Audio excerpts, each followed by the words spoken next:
And that evening, no one appreciated it more than Jeff Goin.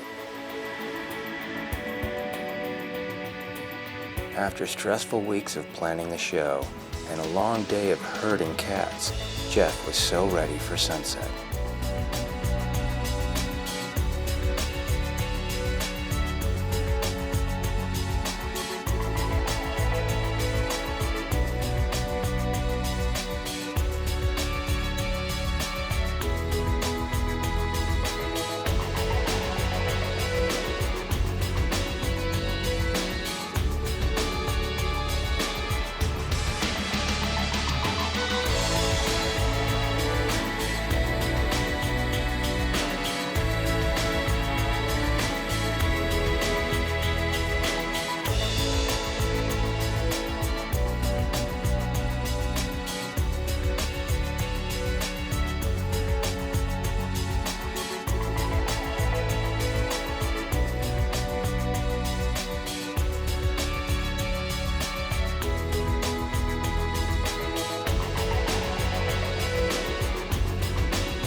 I'll bet tonight was 90% the size of what tomorrow will be, so I shouldn't really be sweating it. We won't have that many more pilots in the air.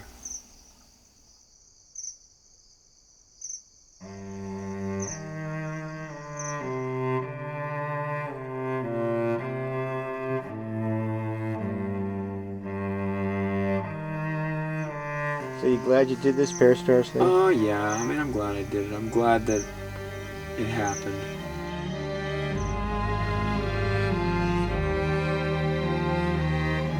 I'm just so knowing I'm not ever gonna do it again. Is it over yet?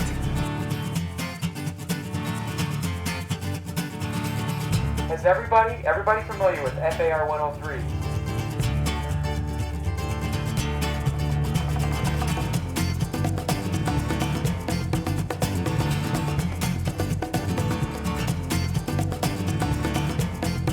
I have to plead amusement at this.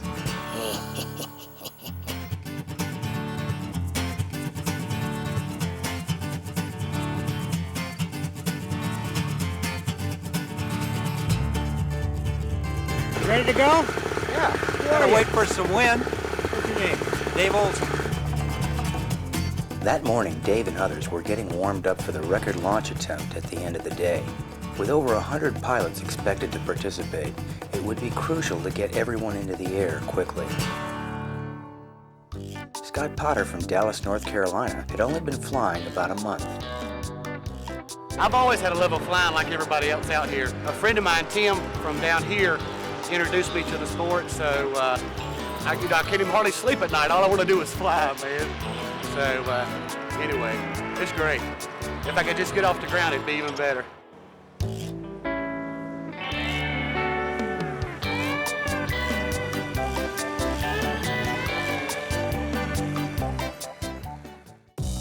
Elizabeth, Eric DeFore's wife, was out flying her trike. She makes it look easy.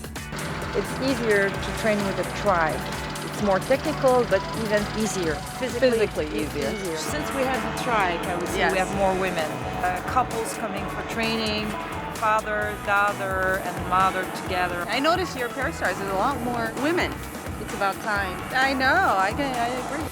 Laura Reese from Fort Myers was attending her third Pair Stars.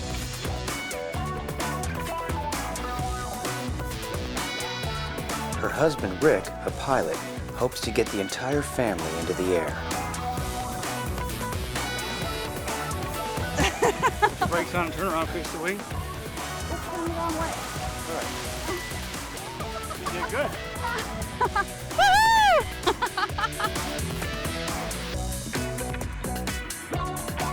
Dawn Pistogi was brushing up on her launch skills. Well, I'm one of these people that always wanted to fly, and I started a private pilot license years ago. I never finished. And a few years ago, I wanted to get back into flying, but I wanted to go more ultralight. Dawn was a little embarrassed about blowing her launch on camera. How much do you want to only put the successful launch on the video? Well, Dawn, I can't take it out, but I can do you one better. I can actually fix that launch for you.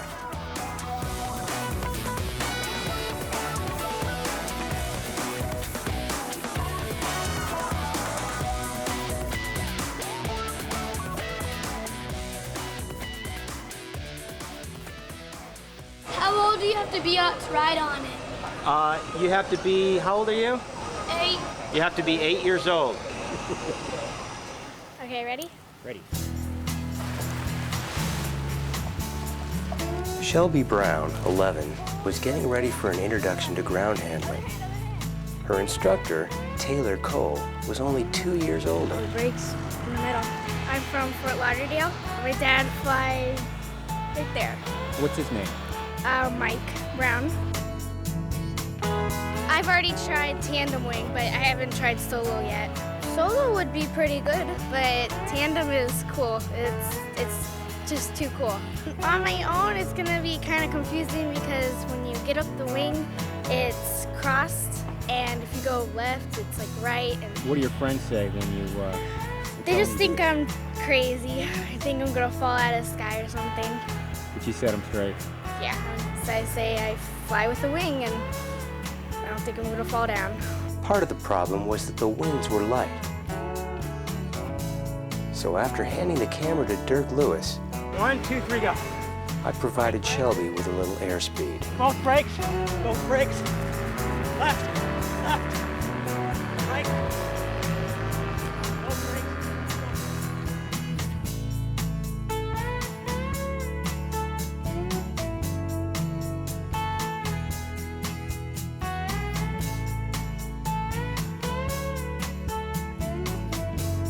Good job, you were doing it by yourself, you know? I was? Yeah.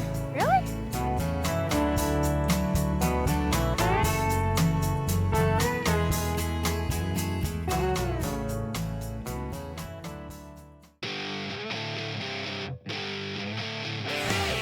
A couple of days earlier, 10 pilots flew in a competition at Flyby Ranch. 95 feet.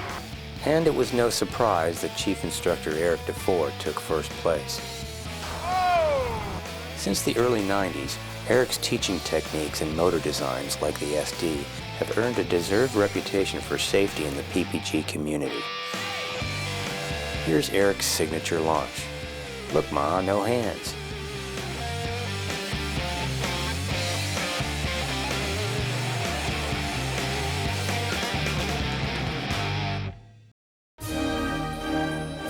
Paul Bailey from England came in second, and although his spot landing was nothing to write home about, Did Daddy crash?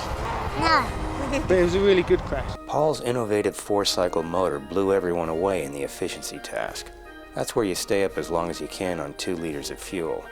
A half hour after the little top 80s were running on empty, Paul got lonely up there all by himself and landed with plenty of fuel in his tank. Although the power-to-weight ratio is lower, the 4-stroke uses less fuel, so you make up for some of that weight by needing less fuel at launch. The 4-cycle is also cleaner and quieter than the 2-cycle, issues that have become increasingly important in the politics of powered parity. It's fairly quiet. That's why I can talk while it's running.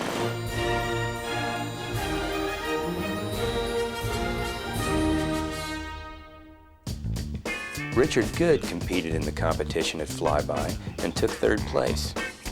At Parastars, he treated us to an aerobatics demo. Full stall. A sat. And a unique maneuver, sat with a full stall exit. As Richard was coming in for a landing, we threw out a target for him. During the actual competition back at Flyby, Richard came up short. Not even flapping helped. This was Richard's chance for redemption.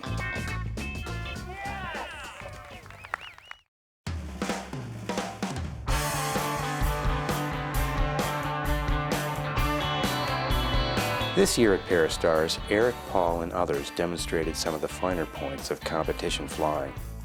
The main event was the cloverleaf. The cloverleaf consists of 4 sticks forming a 100-meter square and 1 more stick in the center. Starting from the downwind side of the course, you kick the center stick and fly around the outside sticks, kicking the center stick each time you cross over it. The fastest time through the course wins. But if you miss a kick or don't fly around all the sticks, you lose a lot of points, so it's best to fly conservatively enough so that you're sure you complete the course correctly. There are a lot of tricks to the cloverleaf and competition flying in general. For an inside look, check out the Light Touch Films PPG competition video. Competition is a great way to take your skills to the next level, and another very fun aspect of the sport. If you're new to competition, start out gradually. These guys make it look very easy, but they've been doing it for years and they practice all the time.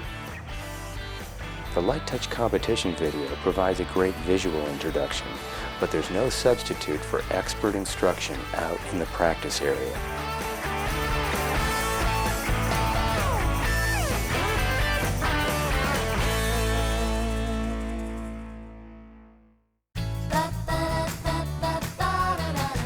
These are considered the kiting wars, and with sufficient wind, they kite their wings using a reverse type inflation, and then they basically just fight each other with the wings and pull on his lines and try to get his wing to come down before his comes to the ground, and the last one standing is the winner. Just about anything goes in kiting wars, except you can't touch another pilot or their harness.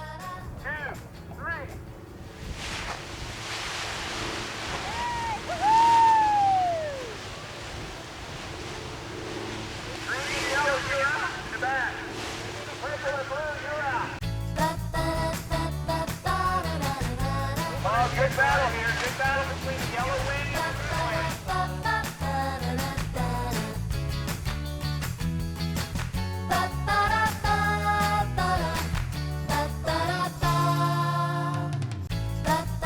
Blue It came down to 4 wings: Terry Cohen, Mark Lowison, Jeff Goyne hiding in the rear, and 14-year-old Bastian.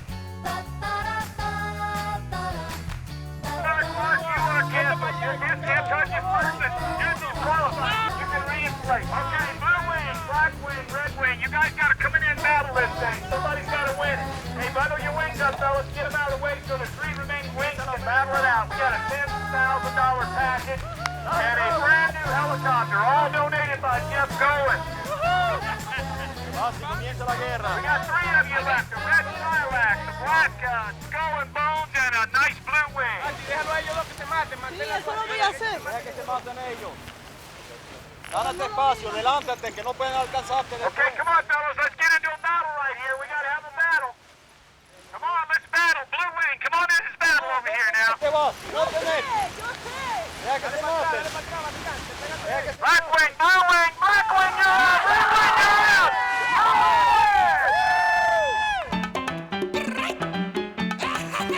Blue wing, 14 years old, Dominican Republic, wins kite war.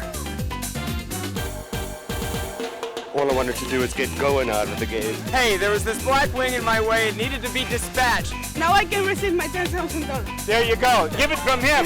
Thank you so much.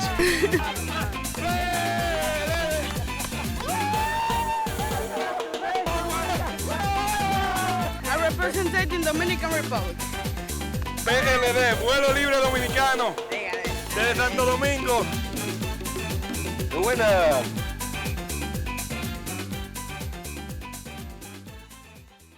The attempt is to beat 80 pilots. 78 to break our last record, but 80 to have a new record. For doing a record, we need weather. We have it. We need people. We seem that we have enough people. Let's do a count because we need to know. Report for the record again. 51, 52, 53, 54, 55, 56. 57, 58, 76, 77. Yeah, and I've talked to about 6 that are back there and planning on coming. This means that we have enough pilots at least to break this record, because I know somebody will show up a bit later. I'd like to see everybody ready by 5:30. If by 5:30 There's not 40 pilots laid out there, and plus, we're not going to rush, we're not going to push, we're going to fly for fun. I'm not going to exhaust myself pushing and kicking butt.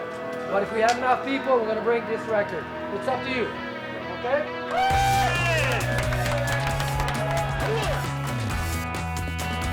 Filming the mass launch would turn out to be the most dangerous project I've ever shot. With pilots launching from